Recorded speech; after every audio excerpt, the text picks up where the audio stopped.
Okay, good morning. So we're up to Siman Shin Aleph Sif Chof Hey. Shin Aleph Chof Hey. So we're talking about Hitzah on Shabbos, what you can go out into the street with in terms of jewelry and footwear and all types of things. And now we're talking about something called the Kamir. Kamir is an amulet that was used for some sort of medical therapeutic type of purpose. So the Mechaber says in Chof Hey, Ein Yotzin B'Kamir.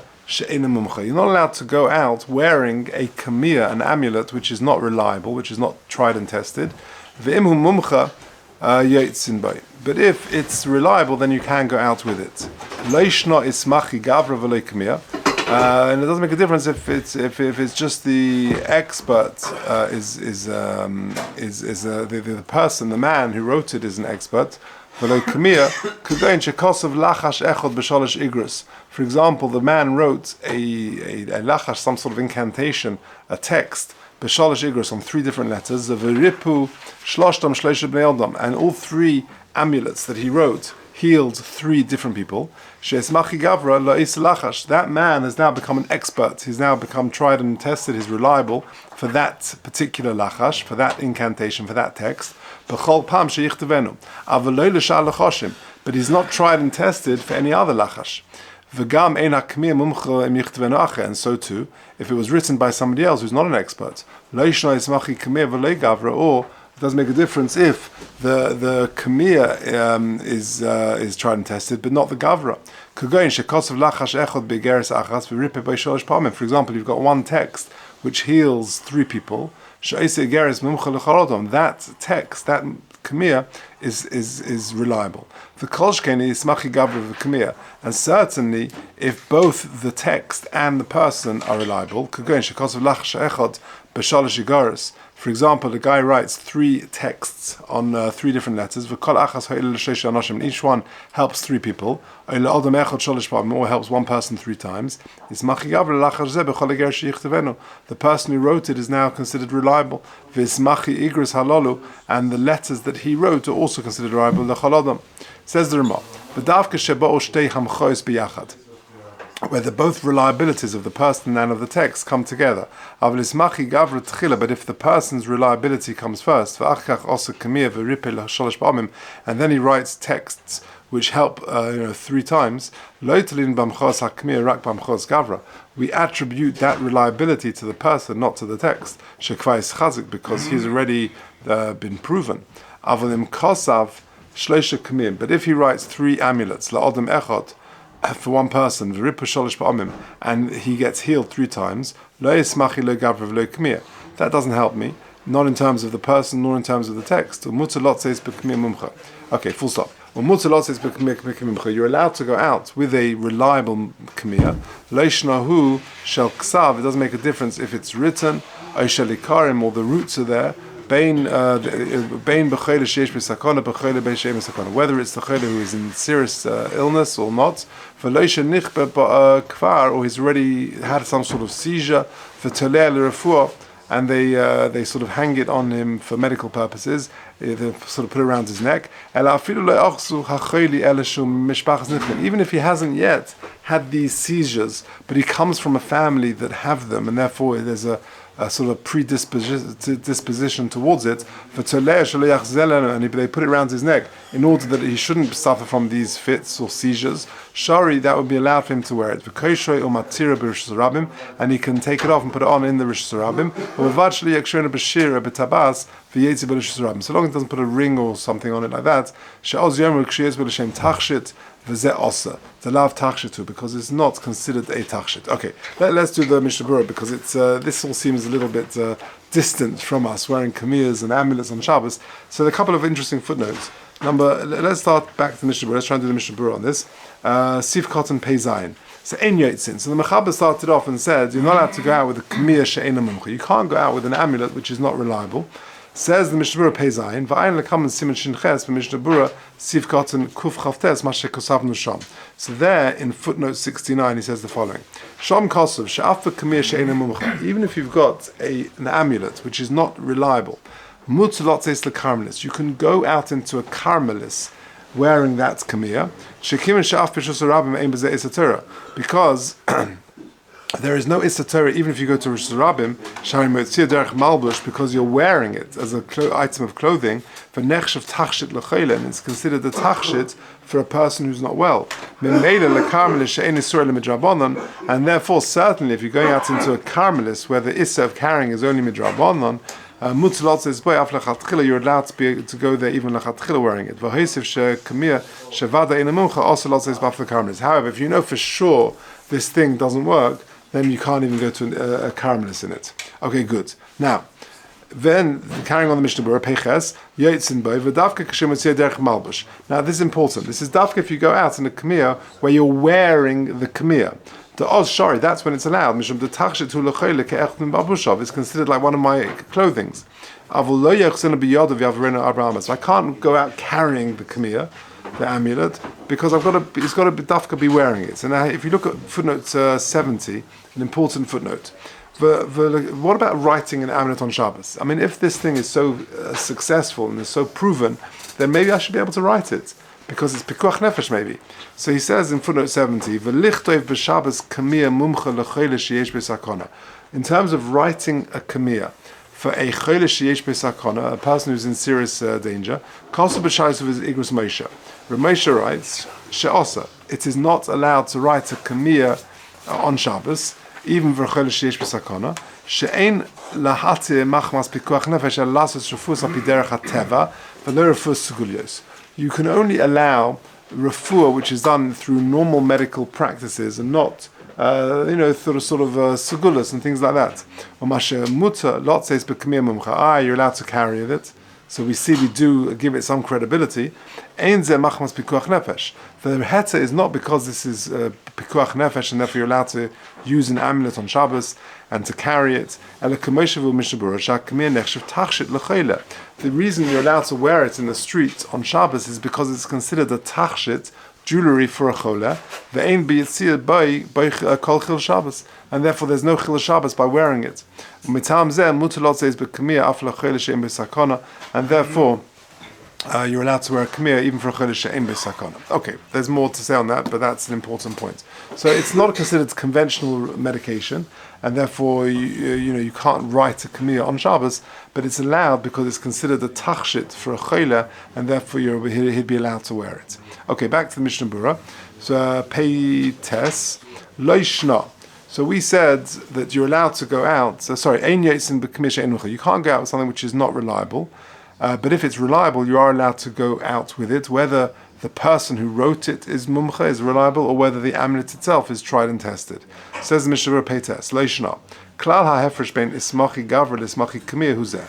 The difference between the reliability of the person and the text and the kamiyah itself is this. When it comes to setting up the reliability of the person, he's only called reliable if he heals 3 people from one illness 3 different times, or 3 different kamiyas. And in each of those kamiyas, he writes the same lachash, the same words, the same text.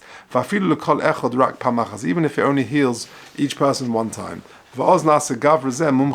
After the shara noshim sheish lehem chayli zeh, and therefore this person who wrote it becomes a mumcha, reliable, that for any other people he wants to write. If he writes this particular text, because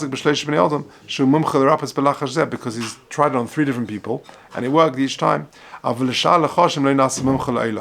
doesn't help me for any other text. It only helps me for this particular lachash.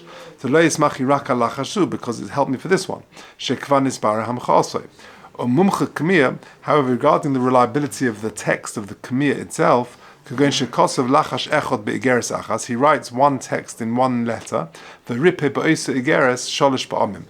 this text has helped 3 different people, the same text. So therefore you see that the kamiyah becomes reliable. This letter now becomes reliable.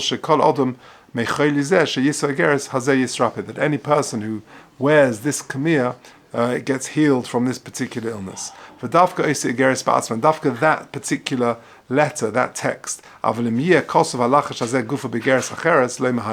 if I write on a different piece of paper, then it's not proven.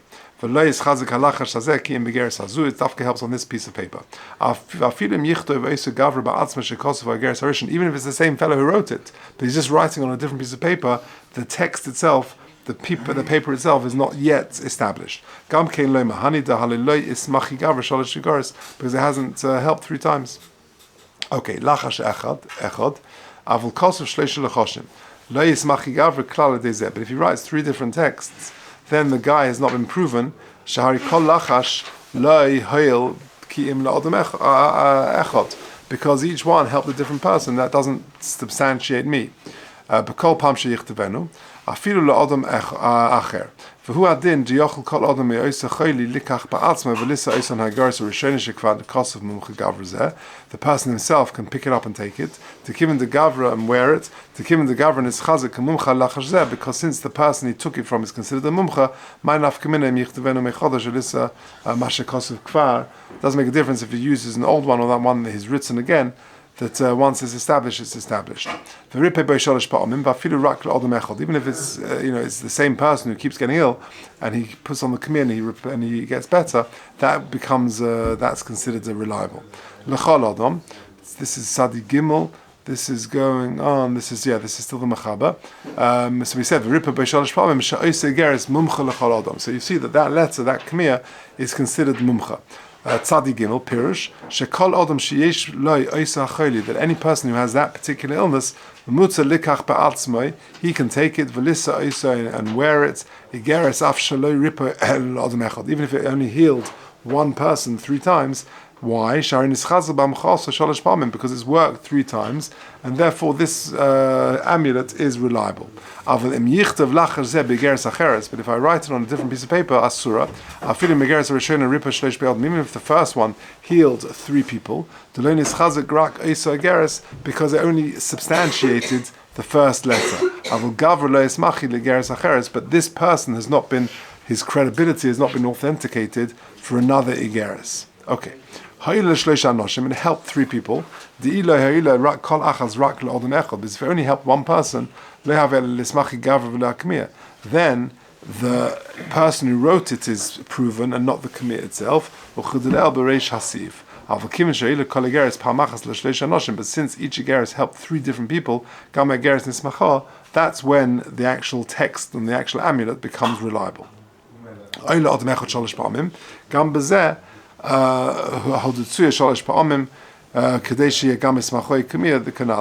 also substantiates the kamir itself. Okay, and then we said sometimes the reliability can come together. For example, tzadivov shtei hamchoes biyachat kagoin shekos v'geres v'ripin l'Reuven shalosh pa'amim. For example, he writes an amulet, a kamir, and it helps Reuven 3 times. V'oid geres l'Shimon shalosh pa'amim. Then he writes a letter, another one, and it helps Shimon 3 times. V'oid geres ripin l'Shimon oid shtei pa'amim.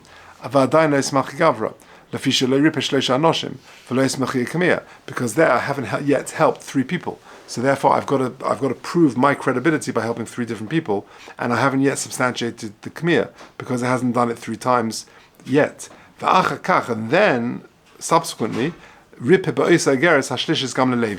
that igeres then goes and helps Levi. The 3 reliabilities come together, it's helped a 3rd person and for a 3rd time. So the Kmiya and the Gavra have now been authenticated. Okay, Tzadi Zayin, this is going on the Ramah. We said that he said, Lo salinin b'hamchaz Kmiya rak b'hamchaz Gavra shekva is chazik. That only if the guy has been substantiated. Says the Mishnah Berurah Tzadi Zayin, the nafkamina she'em hifsid haroife hamcha also. The nafkamina would be if the roife loses the amulet. For example, he can lose his credibility. You're only as good as your last kamir, basically. Yeah, so that he wrote one and it didn't work. Therefore, that undoes the effectiveness of the previous ones, and therefore you're not allowed to go out with the previous kamir if this person has since written and it hasn't helped. It's not considered proven. When if the two reliabilities come together, Sheboach Hamcha Kmir Tchila, or the reliability of the Kmir first is established, Afal Pisha Hifsid HaRoifech HaAmcha also, even though the Roifer loses his reliability, Hamchas HaKmir B'mkoim Omedes, the reliability of the Kmir could still stand in place. Okay. Let's just quickly finish off. Let me just finish up as I'm going to run out of time. Shloisha kmeim la'adam echad, hainu shalosh shigaros, af sheim lachash echad. Loi gavra, dahainu, but if the person is not authenticated, dahainu she'eni yochel lichter v'geres acheres, af b'lachash zeh, tekivin sh'leripet shlosh shigaros, rak la'adam echad, or minan mazda d'chayle garim. It was the mazda of the chayle who caused it. Because I'm Mogen Avram, da'afta ha'chayle ba'atzme, also lotzes ba'garis sheripuk b'kvar, kivin she'nikri kmir she'ena min amucha, can that person who has been cured with it still go out? That's debated by the Achronim. The Kmir is only authenticated if it was done 3 times. Interestingly, if it was made from Kisvei HaKodesh, it's got to be covered with Why? Maybe he'll need the bathroom. Therefore, if he's not covered up properly, we're worried he might take it into the bathroom, and he might have to take it off beforehand, and he might carry the daladamas. If it's a chaylish yesh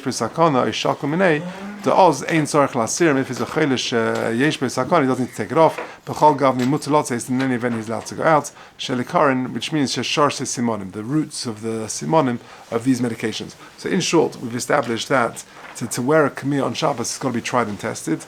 Either that the actual person writing it is proven, or the actual kamir itself is proven. And to write a kamir on Shabbos, Ramesh says you shouldn't, because we only use pikuach nefesh for regular, normal mainstream medication, and not for segulas and things like that. But to go to a caramelist in it, for him to wear it, you're wearing it as a tachshit for the chayla, and therefore that would be okay. All right, Mitzvah Hashem to be continued.